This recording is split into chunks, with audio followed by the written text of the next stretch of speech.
The hills north of Edinburgh have seen their share of mystery. Locals who walk these highlands at dusk speak of strange lights drifting through the sky. Most nights, nothing comes of it. People return home, lock their doors, and sleep soundly. But in the autumn of 1978, near a small village called Kelly, something happened that no one could explain away. No one who was there that night has ever forgotten it, and decades later, their accounts remain as vivid and unsettling as they were in the hours after sunrise. Kelly sits in the Scottish lowlands, about an hour east of Glasgow. The village itself is modest, a cluster of stone cottages, a corner shop, a post office that doubles as the local gathering spot. The surrounding countryside rolls gently, broken by hedgerows and dry stone walls that have stood for generations. Farmers work the land as their families have for centuries.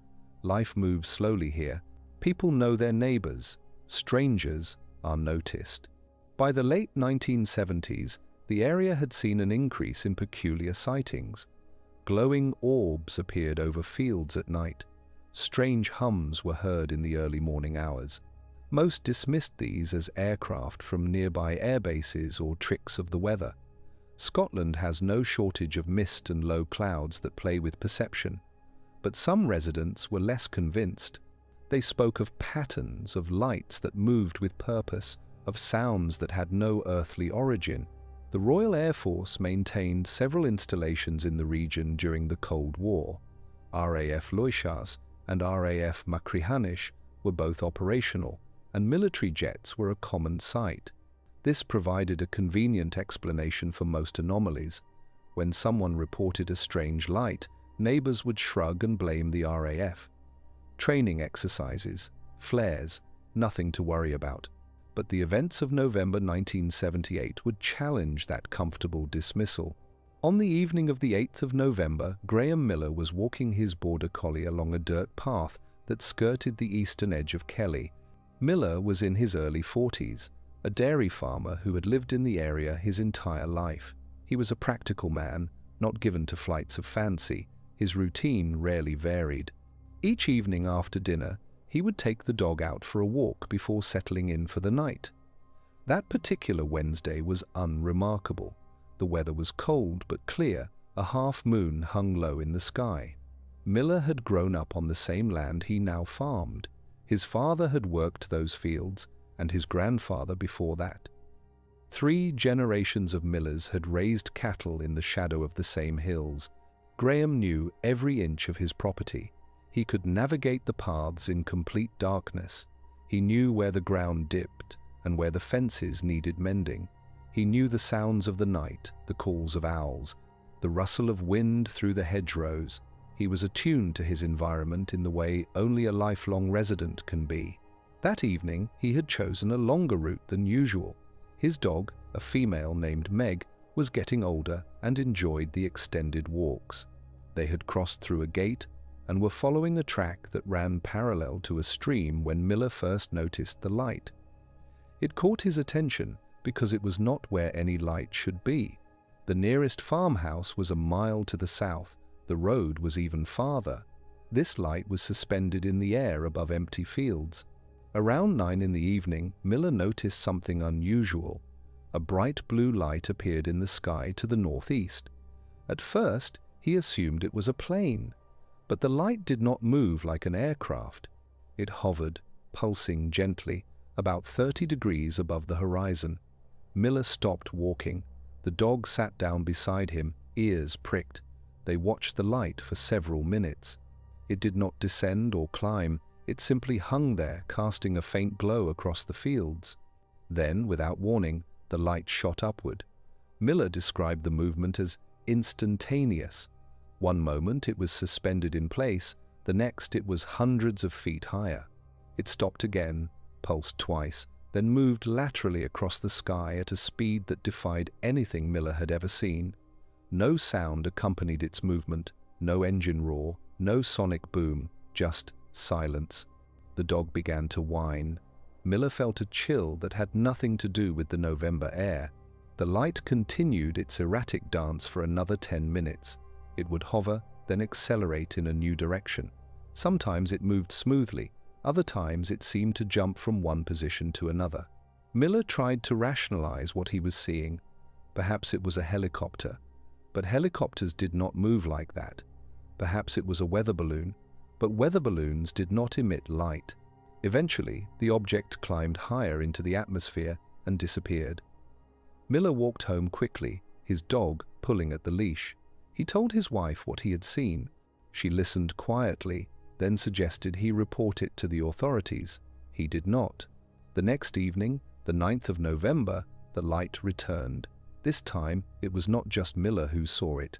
At approximately 8:30, Janet Crawford was closing up her family's shop in the center of Kelly when her teenage son burst through the door. He told her to come outside immediately. She followed him into the street and looked up. There, hovering above the village, was the same blue light Miller had seen the night before. Only now it was closer, much closer. Crawford had run the shop for 15 years. She knew everyone in the village. She was not easily impressed or frightened, but the sight of that light stopped her cold. Her son, Mark, stood beside her with his mouth open. He had been on his way home from a friend's house when he spotted it. He said it had appeared suddenly, as if it had materialized out of nothing. One moment, the sky was empty. The next, the light was there. Crawford described the object as being roughly the size of a car, though it was difficult to judge distances in the dark. The light emanated from the entire surface of the object, not from a single point source. It bathed the cobblestones in an eerie blue glow. Other villagers began to emerge from their homes. Within minutes, a small crowd had gathered in the street. They stood in silence, watching the light as it drifted slowly westward. One man, Robert Dunlop, attempted to follow it on foot. He jogged down the main road, keeping the object in sight. But as soon as he reached the edge of the village, the light accelerated and vanished over the hills. Dunlop returned, breathless and bewildered. The crowd dispersed slowly, murmuring to one another. Crawford locked the shop and went home. She did not sleep well that night. By the following morning, news of the sightings had spread throughout Kelly and the surrounding area. Some residents were skeptical. Others were uneasy. A few were genuinely frightened. The local constable, William Harris, received several calls that day. People wanted to know if the RAF was conducting exercises. Harris contacted the nearest airbase. They had no flights scheduled over Kelly during the times in question. Harris filed a report but took no further action. There was no crime to investigate. No damage had been done. The matter, as far as he was concerned, was closed. But others in the village were less willing to dismiss the events. Margaret Sutherland, a retired schoolteacher who lived alone on the western edge of Kelly, had her own encounter on the night of the 11th of November. She had gone to bed early, as was her habit, and was awakened around midnight by what she described as a vibration. Not a sound exactly, but a physical sensation that seemed to pass through the walls of her cottage. Sutherland got out of bed and went to the window. Her bedroom overlooked a small garden and beyond that, open fields. The blue light was there, hovering perhaps 200 yards from her cottage. She watched it for what felt like an eternity, though she later estimated it was no more than 5 minutes. During that time, the light moved slowly from left to right, then reversed direction. It maintained a constant altitude, never descending or climbing. What disturbed Sutherland most was the effect it had on her. She felt compelled to watch the light. She wanted to look away, to go back to bed, but her eyes remained fixed on it. When it finally departed, shooting upward with impossible speed, she found herself trembling. She made tea and sat in her kitchen until dawn. She told no one about the experience for several days, fearing she would be thought foolish, but when she heard about the other sightings, she came forward. But the lights did not stop. Over the next 2 weeks, dozens of people reported seeing the blue glow in the skies above Kelly. The sightings followed a pattern. The light would appear in the evening, hover for a period of time, then either accelerate away or simply blink out of existence. Witnesses described the same characteristics: the blue color, the lack of sound, the unnatural movements, and always a feeling of profound unease. On the 18th of November, the phenomenon escalated. David Ferguson, a livestock farmer who lived on the outskirts of Kelly, was checking on his cattle when he saw the light descend into a field about a quarter-mile from his barn. This was the first time anyone had reported the object landing. Ferguson grabbed a torch and walked toward the field. As he drew closer, he could see the light more clearly. It was not a single object, but 3 separate lights arranged in a triangular formation. They hovered about 10 feet above the ground, illuminating the grass beneath them. Ferguson had been farming that land for 23 years.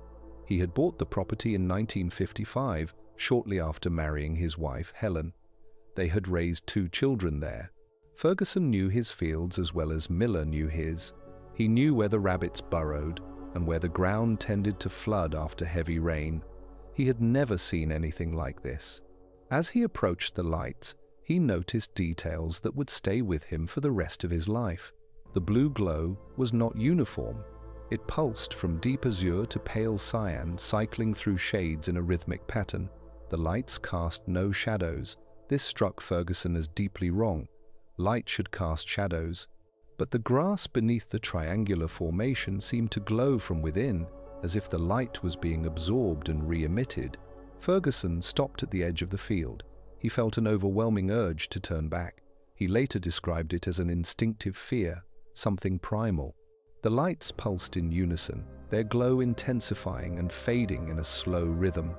Ferguson stood frozen, unable to move forward or retreat. Then, without warning, the lights shot upward and disappeared. The field was plunged into darkness. Ferguson ran back to his house and did not return to that field for several days. The next morning, Ferguson went back to investigate. He found a circular area in the field where the grass had been flattened. The circle was approximately 20 feet in diameter. The grass within the circle was bent uniformly, all stems pointing clockwise. Outside the circle, the grass was undisturbed. Ferguson took photographs and showed them to several neighbors. Word reached the local newspaper, and a reporter came out to interview him. The story ran on the front page. Suddenly, Kelly was the center of attention. The article attracted interest from beyond the village. Researchers from various organizations arrived to conduct investigations. Some were affiliated with universities, others with private groups dedicated to studying unexplained phenomena. They interviewed witnesses, examined the site where Ferguson had seen the lights, and took soil samples from the flattened circle. The results were inconclusive. The grass showed no signs of burning or chemical damage. The soil was unremarkable. There was no physical evidence to explain what had occurred. Among the researchers was a team from the British UFO Research Association, a civilian organization that had been documenting aerial anomalies since the 1960s. They arrived in Kelly on the 22nd of November and established a temporary base of operations in the village hall. Over the next week, they conducted extensive interviews with witnesses and set up monitoring equipment in the fields around the village. They hoped to capture photographic or instrumental evidence if the lights returned. The team included 3 investigators. Their leader was a man named Philip Hutchinson, a former civil engineer who had become interested in unexplained phenomena after his own sighting years earlier. He was methodical and skeptical, insisting on rigorous documentation. His colleagues, Ann Foster and James Reed, were equally thorough. Foster was a photographer who specialized in nighttime exposures. Reed was an electronics technician who brought magnetometers and radiation detectors. They set up cameras in Ferguson's field, where the triangular lights had descended. They positioned equipment near the paths where Miller had walked. They stationed themselves in Crawford's shop, watching the sky through the windows. For 5 nights, they maintained their vigil. The lights did not appear. On the 6th night, as the team was preparing to pack up and leave, something happened. At approximately 10 in the evening, Reed's magnetometer registered a sudden anomaly. The needle swung wildly, indicating a powerful magnetic field. Reed radioed Foster and Hutchinson, who were in separate locations. Before they could respond, the blue light appeared directly overhead. Foster grabbed her camera and began shooting. The light hovered for 30 seconds, long enough for her to capture 2 photographs, then accelerated away to the north. The photographs were developed the next day. They showed a bright blue spot against the night sky, but the exposure was poor and the images were not detailed enough to provide definitive evidence. The magnetometer readings, however, were significant. Reed had never seen such a strong magnetic disturbance outside of a laboratory setting. He wrote a detailed report documenting the anomaly, but could offer no explanation for its source. One researcher, Dr. Alan Pritchard from the University of Edinburgh, spent several days in Kelly conducting interviews. Pritchard was a physicist with a background in atmospheric studies. He approached the investigation with scientific rigor. He spoke to Graham Miller, Janet Crawford, Robert Dunlop, and David Ferguson. He listened to their accounts without judgment. When he compiled his findings, he concluded that the witnesses were credible and sincere. They had seen something, but what that something was remained unknown. Pritchard was particularly interested in the consistency of the witness accounts. Independent witnesses had described the same characteristics without having spoken to one another beforehand. The blue color, the silent movement, the sense of wrongness. These details appeared in every testimony.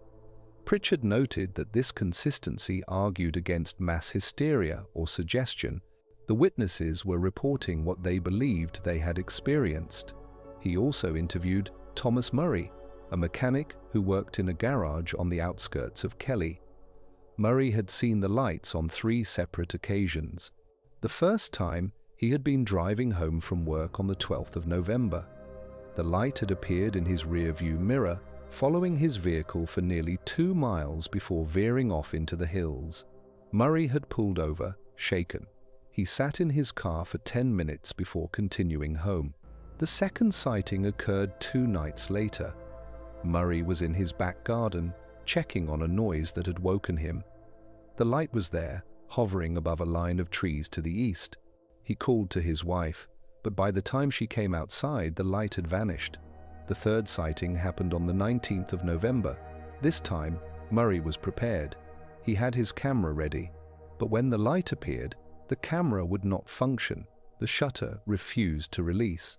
After the light departed, the camera worked normally. Murray told Pritchard that the camera malfunction had convinced him that the phenomenon was not natural. Something about the light, he said, interfered with mechanical devices. Pritchard noted this claim, but could not verify it. He had no explanation for why a camera would fail in the presence of the light. He could only document Murray's testimony and add it to his growing file. Pritchard ruled out several conventional explanations. The lights were not aircraft. No flights had been scheduled over the area during the sightings. They were not weather balloons. Weather balloons do not exhibit controlled movement. They were not astronomical phenomena. The lights moved independently of celestial patterns. Pritchard could not identify a natural or man-made source for the sightings. His report acknowledged this uncertainty. It was a rare admission from a scientist. He had no explanation. As November drew to a close, the sightings began to taper off. The blue light appeared less frequently. By early December, it had stopped altogether. Kelly returned to its quiet routine, but the memory of those weeks lingered. Residents who had witnessed the lights spoke of them in hushed tones. Some refused to discuss the events at all. Others became obsessed, convinced that the lights would return. They did not. The psychological effects of the sightings were not uniform. Some witnesses seemed unbothered, treating the experience as an interesting curiosity. Others were deeply affected. Sleep disturbances were common. Several people reported nightmares in the weeks following their encounters. Children in the village, who had heard adults discussing the lights, began to fear the dark. Parents found themselves leaving hallway lights on, something many had not done since their children were toddlers. Dr. Elizabeth Monroe, a psychologist from Glasgow, visited Kelly in December to assess the mental health impact of the sightings.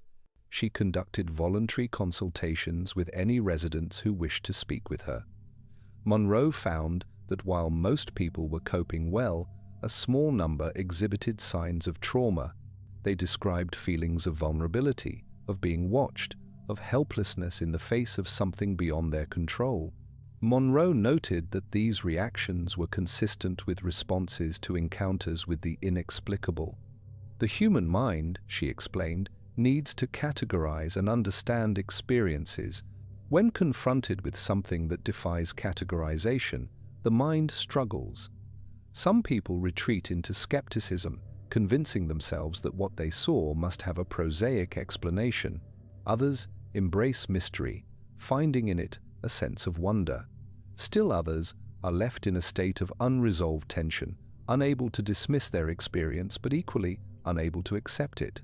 Years later, researchers continued to investigate the Kelly sightings.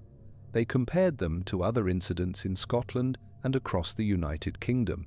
Similar blue lights had been reported in other rural areas, often accompanied by the same characteristics: silent movement, erratic patterns, feelings of dread, but no definitive answers emerged. The Kelly case remained one of many unsolved mysteries. One comparison that drew particular interest was to the Berwyn Mountain incident of 1974. In that case, residents of North Wales reported seeing strange lights and feeling earth tremors. Some witnesses claimed to have seen a large object crash into the mountainside. Official explanations attributed the event to a meteor shower and earthquake, but many witnesses remained unconvinced. The similarities to the Kelly case were striking. Blue lights, multiple witnesses, official dismissal.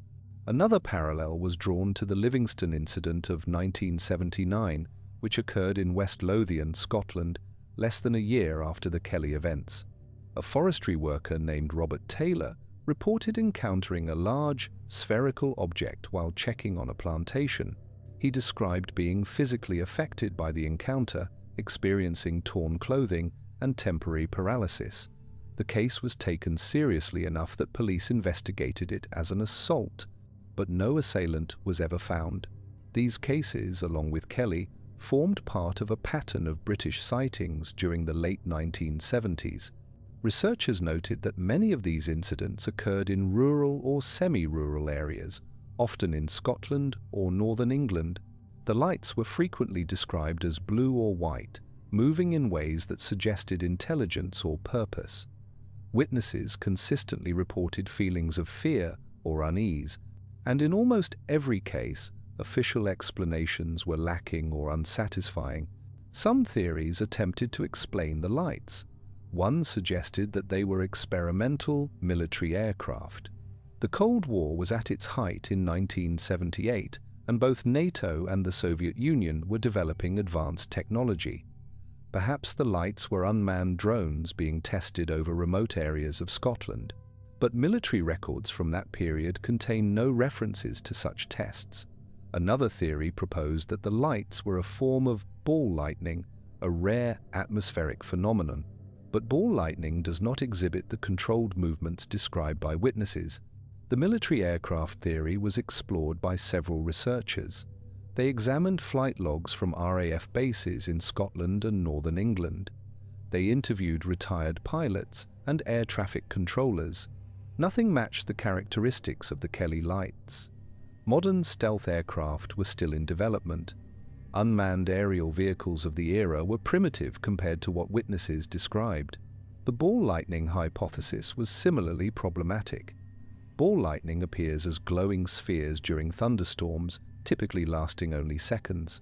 The Kelly lights were observed for extended periods, sometimes 30 minutes or more. They moved with apparent purpose, following deliberate paths, and they appeared on clear nights with no storm activity. A more exotic theory suggested that the lights were a form of geophysical phenomenon related to tectonic stress.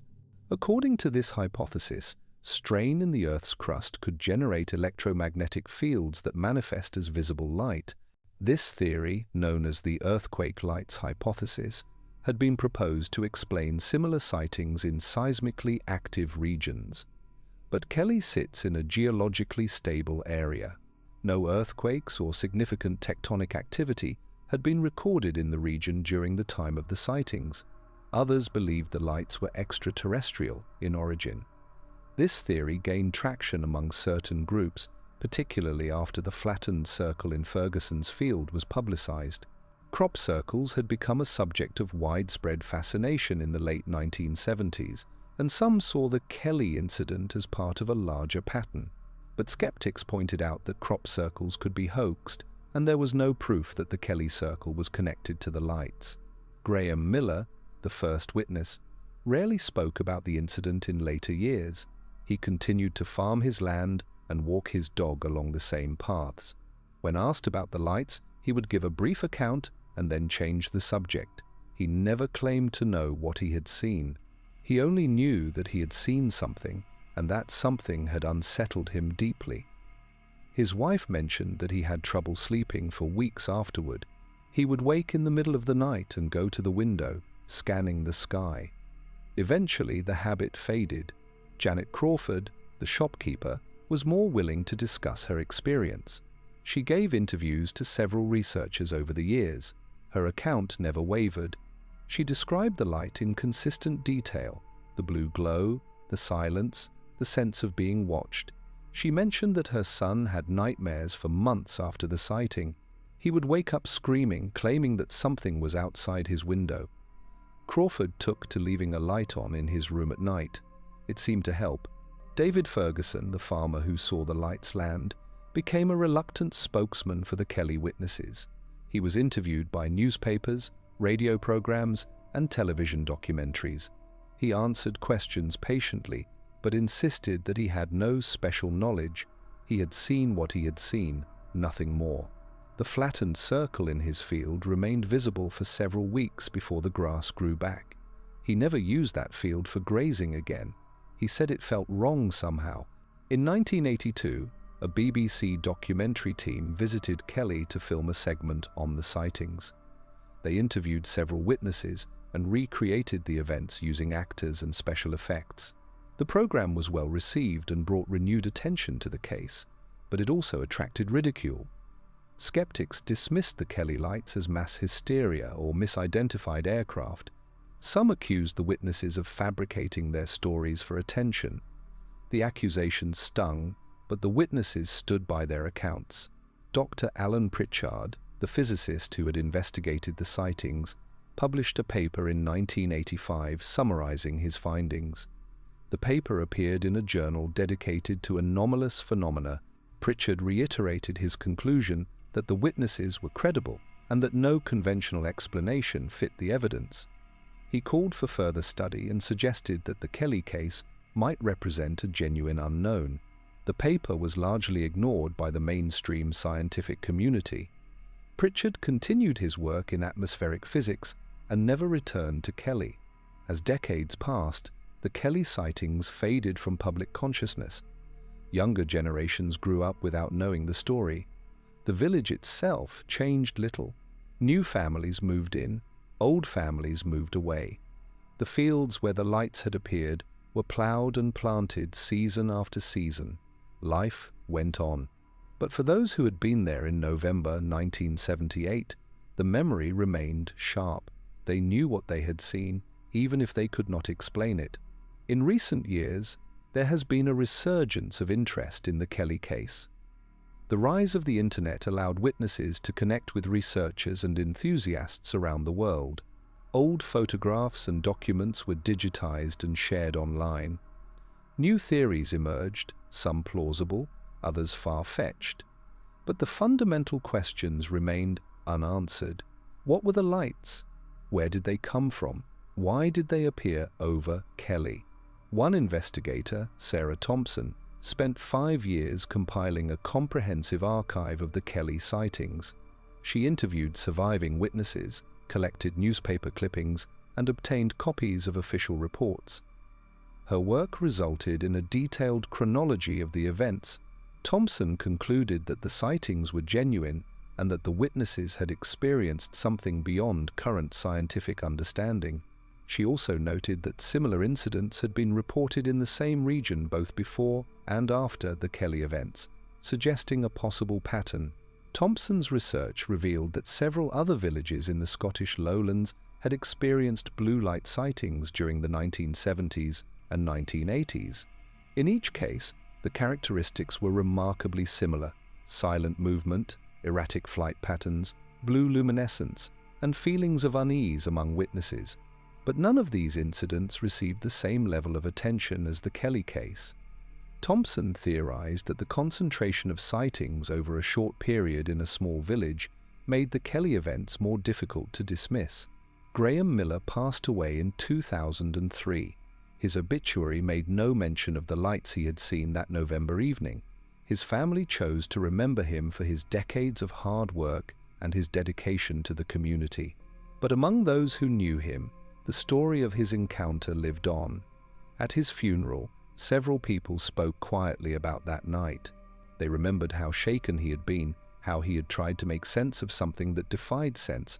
Janet Crawford still lives in Kelly. She is in her 70s now and has long since retired from running the shop. She rarely discusses the sightings unless asked directly. When she does, her voice takes on a distant quality, as if she is reliving those moments. She mentions that her son, now middle-aged, still refuses to talk about the incident. He has never returned to Kelly for more than brief visits. Crawford says she understands why. David Ferguson sold his farm in 1995 and moved to Edinburgh. He gave a final interview to a researcher shortly before leaving. In it, he expressed frustration with the lack of answers. He said he had spent years trying to understand what he had witnessed, but understanding never came. He admitted that he had moments of doubt, wondering if his memory had distorted the events.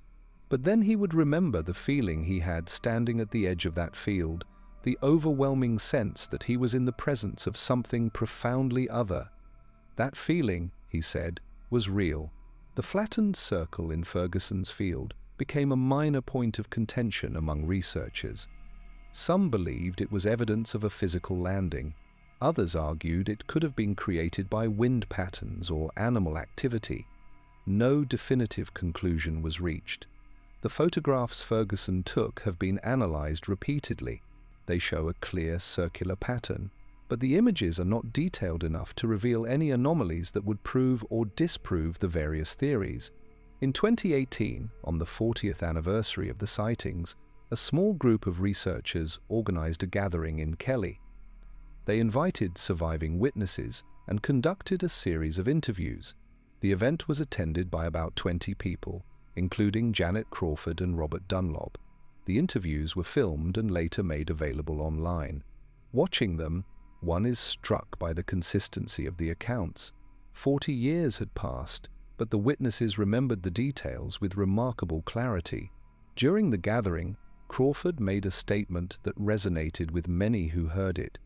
She said that the hardest part of the experience was not the fear she felt during the sighting.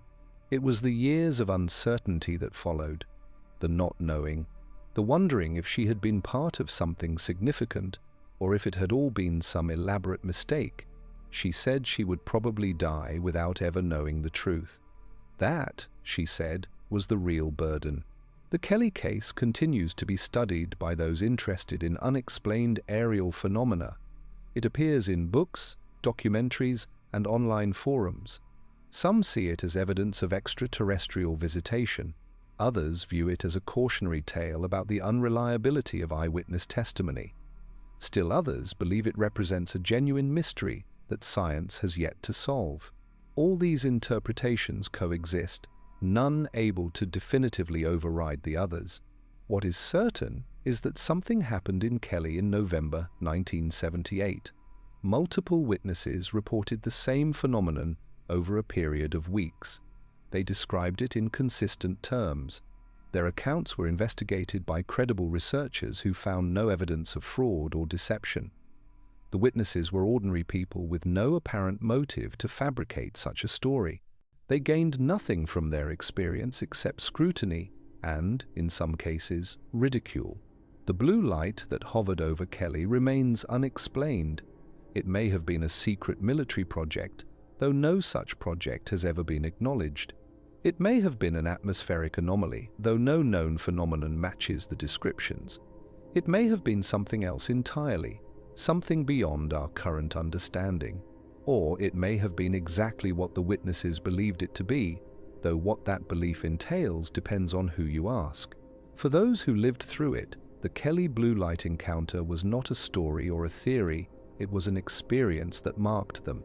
It changed how they saw the world, or at least how they saw the night sky. It introduced doubt into their understanding of what is possible.